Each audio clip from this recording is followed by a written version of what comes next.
A jeni ndjerë ndonjëherë sikur jeta po ju përsërit të njëjtin skenar, të njëjtat dështime, të njëjtët njerëz të gabuar, të njëjtat dhimbje, sikur dikush po luan një lojë me ju dhe ju nuk i dini rregullat. Carl Jung thoshte, derisa ta bëni pavetdijen të vetëdijshme, ajo do të drejtojë jetën tuaj dhe ju do ta quani atë fat. Sot do të zbërthejmë sekretet e këtij fati. Pasi ti kuptoni, jeta juaj nuk do të jetë më kurrë një rastësi. Ka takime në jetë aq të thella, sa nuk mund të besosh se janë thjesht rastësi. Ka momente në jetë aq të fuqishme, sa arsyeja nuk gjen dot shpjegim për to. Ai shikimi i parë, i njohur, ndjehet sikur se shpirti yt i ka njohur shpirtin e tyre nga diku përtej kohës, larg kufive të kësaj bote. Kur një empat dhe një narcisist ndeshen, nuk është thjesht një takim njerëzor, është një përplasje midis dy botëve të ndryshme, midis një zemre që ndjen thellë dhe një egoje të friksuar nga çdo ndjenjë. Në fillim, gjithçka ngjan si një histori e shkruar nga fati. Empati ndjehet sikur ka gjetur gjysmën e humbur të vetes, një shpirt binjak për ta shoqëruar në rrugën e shërimit dhe rritjes. Ndërkohë, narcizisti beson se ka gjetur një pasqyrë të përkryer, një vend ku imazhi i tij adhurohet, reflektohet, ngrihet si qendra e universit. Të dy janë të bindur, por motivet e tyre nuk kanë asgjë të përbashkët. Prapa kësaj joshje, pasioni dhe kaosi, fshihet diçka më e vjetër se vetë takimi. Një marrëveshje e bërë shumë kohë përpara se të dy të hynin në këtë jetë. Brenda asaj marrëveshje, shpirti i empatit ra dakord të mbajë dritën, ndërkohë që shpirti i narcizistit mbajti hijen. Jo si dënim, por si mision. Të reflektonin njëri tjetrin, ta zgjonin njëri tjetrin, ta detyronin njëri tjetrin drejt të vërtetave që askush tjetër nuk do t'i kishte guxim t'i tregonte. Por ajo çka shumë pak e shohin është kjo. Kur narcisisti e thyen atë kontratë përmes tradhtisë, heshtjes ose mohimit, nuk shembet vetëm dashuria. Një pjesë e shpirtit tënd çahet me të. Universi tundet. Bota si e njihje nuk ekziston më. Dhe ti, ai që mbetet pas, ndodhesh papritur në pragun e një udhëtimi të dhimbshëm, por të shenjtë. Udhëtimi që Jung e quajti individuim, zjarri nëpërmjet të cilit shpirti rilind. Kështu, pyetja e vërtetë nuk është kur pse u larguan. Pyetja e vërtetë është, cili njeri po të fton universi të bëhesh, tani që ata nuk janë më. Që nga çasti i parë, shpirti i empatit dhe shpirti i narcisistit ndërthuren në një hapësirë të padukshme, ku koha duket sikur ndalet, dhe çdo kufi midis fatit dhe vullnetit të lirë bëhet i mjegullt. Ndjesia nuk është si një takim i zakonshëm, është sikur dy rrjedha të lashta energjie janë ribashkuar pas jetëve të tëra endacake. Çdo prekje, çdo shikim, çdo fjalë mbart peshën e një premtimi të vjetër, një kontrate të nënshkruar në rrafshin e shpirtit, para se njëri prej tyre të hynte në botën fizike. Empati ndihet sikur se ka gjetur shtëpinë më në fund. Narcisisti beson se ka gjetur një vend ku mund të ekzistojë përgjithmonë në dritën e tjetrit. Nën sipërfaqen mistike, një paradoks delikat fillon të formohet. Kur drita dhe hija takohen, ato nuk shkrihen. Hija përpiqet të zotërojë dritën për të shmangur parjen e vetvetes. Në nivel energjetik, ky është momenti kur frekuencat fillojnë të largohen nga njëra tjetra. Zemra e empatit zgjerohet, merr, jep. Ndërkohë, shpirti i narcisistit të kurret, absorbon, merr. Kjo nuk është vetëm një lidhje emocionale. Është një shkëmbim energjetik ku kufijtë e shpirtit tretën dhe narcisisti pinga drita e empatit si një etur që as nuk e njeh hetjen e vet. Ditët e para ngjanin si një simfoni e kompozuar nga qielli. Gjithçka rreshtohej pa përpjekje. Çdo moment ngjante i mbushur me kuptim. Empati e besonte me gjithë qenien, ky është ai. Kjo dashuri është fillimi i gjithçkaje. Por në të vërtetë, ky është zgjimi i parë i Rem, momenti ku shpirti ngjallet jo nga dashuria, por nga iluzioni i dashurisë. Shpirti nuk u ndez nga dashuria, por nga hija e dashurisë. Sepse narcisisti nuk shikonte shpirtin tënd, shikonte vetveten, të ndriçuar, të pasqyruar nga drita jote. Dhe pikërisht atë dritë e dëshironte, duke e ditur se brenda tij nuk ishte asgjë që mund ta gjeneronte. Pastaj, si një ritual i vjetër që përsëritet brez pas brezi, gjithçka kthehet. Kur drita nuk mjafton më të mbush boshllokun e tyre të brendshëm, errësira del në sipërfaqe. Idealizimi bëhet kontroll, admirimi kthehet në xhelozi, afërsia bëhet frikë. Një dritë aq e fortë fillon t'i duket e rrezikshme, sepse ajo ndriçon pikërisht atë që ai ka shpenzuar gjithë jetën duke e fshehur. Dhe kështu nisen tërheqja e tyre, e ngadalt, e ftohtë, pa asnjë shpjegim, pa zhurmë, pa prerje të qartë. Vetëm një fill i holl shpirtëror që shtrihet e shtrihet në heshtje, derisa një ditë këputet vetiu. Momenti kur kontrata thyhet, nuk ndodh jashtë, ndodh brenda. Është një ndryshim delikat në fushën energjetike. Është shkëputja e dy shpirtrave që dikur vibruan në të njëjtën gjatësi vale. Për empatin, ndjesia është si qelçi i thyer brenda kraharorit. Pa zë, por me jehon që nuk shuhet. Nuk ka fjalë për ta përshkruar. Vetëm një boshllëk i papritur, një shkulje e diçkaje që ishte bërë pjesë e vetë qenies sate. Ky është çasti kur universi dëshmon me sy të hapur refuzimin e dritës. Kur një shpirt kthen shpinën ndaj zgjimit që e kishte të destinuar. Kur narcisisti largohet, ai beson se historia ka përfunduar. Por për empatin, është çasti kur toka fillon të dridhet nga poshtë. Lidhjet e zakonshme lën gjurmë në zemër. Kontratat e shpirtit lën gjurmë shumë më thellë në vetë strukturën e qenies sate energjetike. Kur ajo rënj shkulet, e gjithë fusha jote fillon të rikonfiguroj veten. Dhe universi nuk lejon asnjë çarje të shenjtë të mbetet pa kuptim. Çdo dridhje, çdo dhimbje është njëkohësisht një plag dhe një port. E para gjë që ndryshon është raporti yt me kohën. Jeta del nga ritmi i saj i njohur. Koha nuk rrjedh më drejt, ajo rrotullohet. Kujtimet ndërthuren me parashikimet. E shkuara dhe e ardhmja humbasin kufijt. Pastaj vjen kaosi emocional energjetik. Emocionet e tua nuk i përkasin më një momenti të vetëm. Luhaten midis dashurisë, zemërimit, fajit dhe mpirjes. Ndonjëherë, trishtimi që ndjen nuk është as yti, sepse fragmente të shpirtit të tyre akoma ngjiten në fushën tënde energjetike, duke mos dashur të lëshojnë një lidhje që e refuzuan me vetdije. Në nivel më të thellë, ti po ndesh rezistencën e shpirtit të tyre ndaj mësimit që universi po i detyron ta përballojë. Ata mund të ikin nga ti, por nuk mund të ikin nga vetja. Dhe ti, dikur pasqyra e tyre, bëhesh dëshmitari i heshtur i shembjes së tyre të brendshme. Gjatë kësaj faze, universi ndalon gjithçka.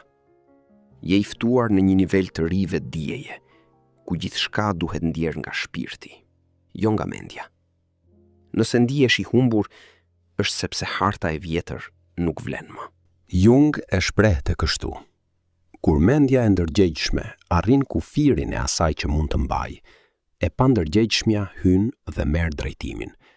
Dhe ky është saktësisht procesi që po ndodh brenda teje. E pandërgjegjshmja nuk vjen të shkatërrojë, vjen të përfundojë atë që mendja nuk ka guxim ta prek.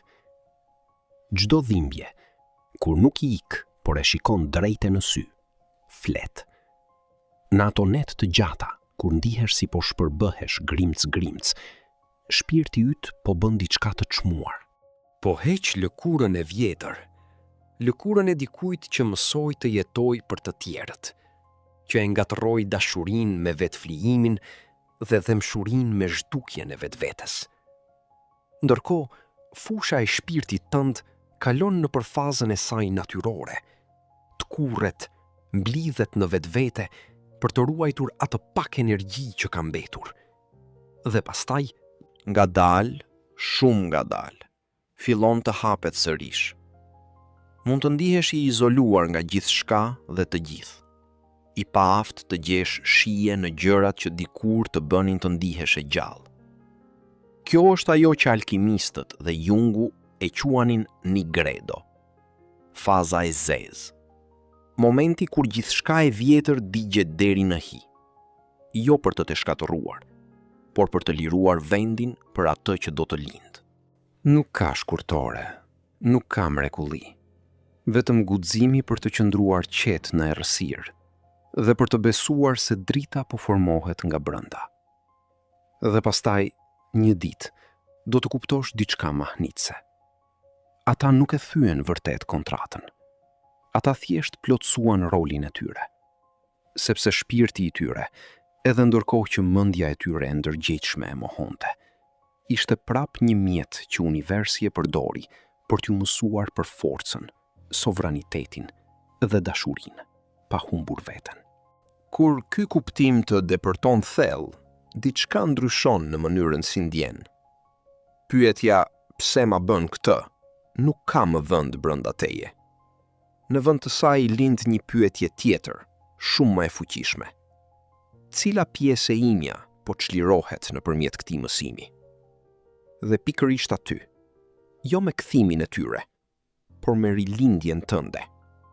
Kontrata mbyllet me të vërtetë. Dhe aty e kupton. Largimi i tyre nuk mori dashurinë. Thjesht e ktheu dashurinë atje ku i takon, brenda teje. Sepse kur kontrata e vjetër shpërbëhet, nuk është dashuria ajo që zhduket. Është iluzioni i dashurisë që shuhet. Dhe në hirin e atij iluzioni, shpirti yt fillon të ndriçojë. Këtë herë jo për të ndriçuar dikë tjetër, por për të ndriçuar rrugën e vet. Kur një shpirt thyen kontratën, pjesa e energjisë së tyre mbetet e ngecur brenda teje, sepse vetëm ti, me frekuencën tënde më të lartë të vetdijes, mund ta plotësosh çlirimin. Kjo është arsyeja pse pas largimit të tyre, akoma ëndrron për ta. Ndjen kur janë të trishtuar, pendues, ose kur përpiqen të harrojnë, sepse shpirti i tyre nuk harron vërtet, vetëm egoja e tyre pretendon. Duke e mohuar lidhjen, ata mohojnë njëkohësisht një copë të vetvetes, dhe çdo herë që e bëjnë, ti ndjen një dhimbje delikate, sepse dy shpirtrat tuaj ndajnë ende të njëjtën klasë, mësojnë ende të njëjtin mësim, edhe pse nga anët të ndryshme të dhomës. Dhe pa e kuptuar këtë, empatia bie lehtë në grackën e lashtë, bindjen se detyra e tij është t'i shëroj, t'i shpëtoj, t'i kthej nga errësira. Por pikërisht kjo bindje e mban kontratën gjallë pafundësisht. Vetëm kur të dy shpirtrat çlirohen nga filli i vjetër, mësimi mund të mbyllet me të vërtetë. Çdo herë që kujton, që dhemb, që qan, po lëshon energji të ndenjur. Çdo ëndër ku i shef nuk është shenjë ribashkimi, por shkarkimi përfundimtar i energjisë midis dy shpirtrave që dikur bën një beslidhje. Ky është momenti ku empati mëson ndoshta mësimin më të vështirë, të qëndroj i palëkundur mes valve, pa ikur, pa thirrur, pa shpresuar, pa u friksuar. Vetëm duke parë, duke dëshmuar, duke lënë energjinë të kalojë nëpërmjet tij pa u kapur pas saj. Sepse kur ndalon së reaguar, heq dorën nga furnizimi i fundit që mban fillin gjallë. Dhe fill pas kësaj, ai fill fillon të shpërbëhet vetiu. Sepse një fill energjetik nuk mund të pritet me urrëtie. Ai mund të shpërbëhet vetëm përmes vetdijes. Një mëngjes do të zgjohesh dhe do ta vëresh. Nuk I ndjen më. Jo sepse u zhdukën, por sepse ti u ngrite. Frekuenca jote u lartësua përtej nivelit ku ata ekzistojnë. Dhe hija e atij që të la nuk është më diçka që të ndjek. Bëhet simbol. Dëshmi e një shpirti që mësoi të lëshoj pa urrejtje, të doj pa zotëruar, të largohet duke mbajtur akoma dëmshuri. Dhe në atë moment, kontrata e fundit shpirtërore shkrihet. Jo përmes premtimeve apo mbarimeve, por përmes çlirimit të plot të dy shpirtrave. Ndërkohë që ti bëhesh më I lehtë, ndërkohë që heshtja brenda teje bëhet më e thellë dhe më e qetë, në botën e narcisistit po ndodhe kundërta. Atje ku ti hap krah, ata fillojnë të bien. Atje ku ti çlirohesh, ata fillojnë të mbyten nga pesha e vetvetes. Kur thyhet një kontratë shpirtërore, nuk je vetëm ti ai që vuan. Ai që e thyen është ai që mban pasojat më të thella. Jung e shprehu pa lënë vend për dyshim. Asnjë shpirt nuk I shpëton dot errësirës së vet. Ajo thjesht pret, e durueshme dhe e pagabueshme, momentin e duhur për të kthyer.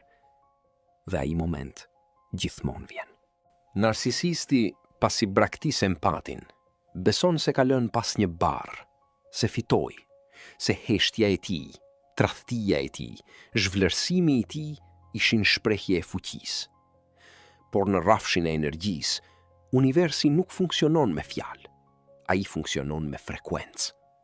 Dhe kur zgjedhin të kthejnë shpinën dashurisë së vërtet, presin pa e ditur të vetmin fill që I mbante të lidhur me një burim të vërtet të energjisë, dritën e pasqyruar në sytë e empatit. Fillimisht, pamja nga jashtë gënjen, duken të qetë, madje të liruar. I sheh duke qeshur, duke filluar lidhjet e reja, duke ekspozuar lumturinë e tyre si një tabel ndriçuese, sikur e shkuarat mos ketë ekzistuar kurrë. Por kjo nuk është liri, është teatër. Egoja e tyre ka nevojë t'i provojë botës dhe mbi të gjitha vetvetes se nuk janë të plagosur, nuk janë gabim, nuk janë të dobët. Në psikologjinë shpirtërore, kjo quhet kompensim I rrem energjetik. Momenti kur shpirti refuzon të shoh plagën e vet dhe hedh boshllokun e brendshëm jashtë vetes, si kostum mbi skenë. Por asnjë shpirt nuk gënjen universin përgjithmonë. Ekuilibri restaurohet gjithmonë. Kur zhurmës së jashtme I vjen fundi dhe heshtja mbyll gjithçka, narcisisti mbetet vetëm me atë që I ka ikur gjithë jetën, vetveten. Pasoja e parë është shembja e egos reflektuese. Kur ti tërhiqesh, kur energjia jote nuk është më e disponueshme, ata nuk humbasin thjesht një njeri. Humbasin të vetmin pasqyrë që u jep të ndjenjën se ekzistojnë. Sepse narcisisti nuk e ndërton identitetin e tij nga brenda, e ndërton nga sytë e të tjerëve. Kur ata sy nuk e shohin më, kur askush nuk I kthen dritë, egoja fillon të plasaritet ngadalë. Fillimisht shfaqet si shqetësim I vagullt, pastaj si boshllëk që nuk shpjegohet, dhe në fund si frikë e thellë, primitive, e ngjashme me frikën e fëmijës që ndjen se është lënë vetëm në errësirë. Përpiqen të gjejnë zvendësues, jo nga dashuria, po nga paniku, dikë tjetër që do t'i shoh, do t'i admiroj, do t'i mbaj të plot. Por çdo person I ri ndjehet si ujë I kripur për dikë që po mbytet nga etja. Shuhet për një çast, pastaj etja kthehet më e fortë. Askush nuk mund ta pasqyrojë ashtu si e bëre ti, sepse ti nuk ishe thjesht një person. Ishe frekuenca e vetme që rezonoi me atë pjesë të tyre që as vet nuk e njihnin. Egoja e tyre nuk do ta pranojë dhimbjen, por shpirti kujton gjithçka. Në momentet kur mbrojtjet bien, në heshtjen e mesnatës, në çastin para se gjumi të vijë, ata dëgjojnë diçka, jehonën e kontratës së vjetër, zërin e shpirtit tënd, jo duke të thëritur, por duke u kujtuar me qetësi se ata kthyen shpinën ndaj diçkaje që universi u ofroi si dhuratë, si shpëtim. Do të përpiqen të kthehen, jo nga pendimi, por për të rimarrë fuqinë. Mund të kthehen me ndjes falje, mall, ose gjeste të vagullta simbolike. Por në të vërtet, është vetëm hija duke testuar nëse drita jote akoma drithëron. Nëse je zgjuar vërtet, do ta shohësh qartë. Çdo përpjekje e tyre për t'u kthyer është një provë nga universi, për të parë nëse e ke zotëruar mësimin. Nëse qëndroni qetë, energjia e tyre nuk mund të depërtojmë. Dhe kur ndodh kjo, ata detyrohen të përballen me vetveten, pa askënd të fajsojnë, pa askënd t'i pasqyroj, pa askënd t'i ushqej. Bien në boshllëkun që janë friksuar më shumë, zbrazëtia e një shpirti të pasgjuar. Narcisistët nuk din të gjenerojnë dritë nga brenda vetes. Kur nuk e mësuan dhe kur nuk e kërkuan. Bjetojnë duke thithur energjinë e atyre pranë tyre. Kur ti, burimi i tyre i fundit i pasqyrimit të vërtet, zhduket nga fusha e tyre energjetike, mbeten si një dhomë nga e cila dikush hoqi të gjitha dritaret. Errësira brenda nuk është e re, ka qenë gjithmonë atje. Por tani nuk ka askën tjetër që të ndriçojë. Pastaj vjen momenti kur gjithçka që mbollën fillon të lulëzoj, por jo ashtu siç prisnin. Çdo gjë që dikur mbollën, mashtrimin, manipulimin, përbuzjen, fillon të pasqyrohet mbrapsht në realitetin e tyre. Shikojnë rreth vetes dhe kuptojnë se të gjithë ishin thjesht pasqyra të shtrembëruara të vetvetes. Dhe tani, të gjitha ato pasqyra janë thyer. Në një çast të rrallë, dhe ato çaste vijnë gjithmonë, herët avon, qartësia deporton si dritë në përçarje. Kur turpi, ai turpi vjetër, i fshehur në shtresa të shumta arrogance, shkrihet në lot të parë të vërtetë. Kur egoja gjunjëzohet, jo nga forca e dikujt tjetër, por nga boshllëku i vetë krijuar. Shohin sërish fytyrën tënde, jo fizikisht, e shohin brenda kujtesës, në atë vend të thellë ku asgjë nuk fshihet dot. Dhe për herë të parë, ndoshta për herë të vetme, kuptojnë plotësisht çfarë humbën. Jo thjesht një njeri, mundësinë e tyre të vetme për t'u parë me të vërtetë. Jo si imash, por si shpirt. Ti dëshirove me zemër të hapur, kur do t'ishte shumë më e lehtë të mbylleje. Dhe mbete i butë, edhe kur hidhrimi do t'kishte qenë plotësisht i justifikueshëm. Kjo nuk është dobësi, është forma më e lartë e forcës njerëzore. Dashuria që dhe nuk u zhduk, ndryshoi formë. U kthye tek ti si urtësi, si qetësi, si njohje e vetvetes që nuk do ta kishe arritur kurrë pa atë dhimbje. Universi e përdori pikërisht atë çarje, atë moment kur ndiheshe se gjithçka po shembej, si furç për të vizatuar versionin tënd të ri. Çdo lot ishte boj, çdo plag ishte vije e re në portretin e dikujt që mësoi të ecë nëpër zjarr pa u djegur. Në fund, çdo kontratë shpirtërore çon në të njëjtën destinacion, zgjimin.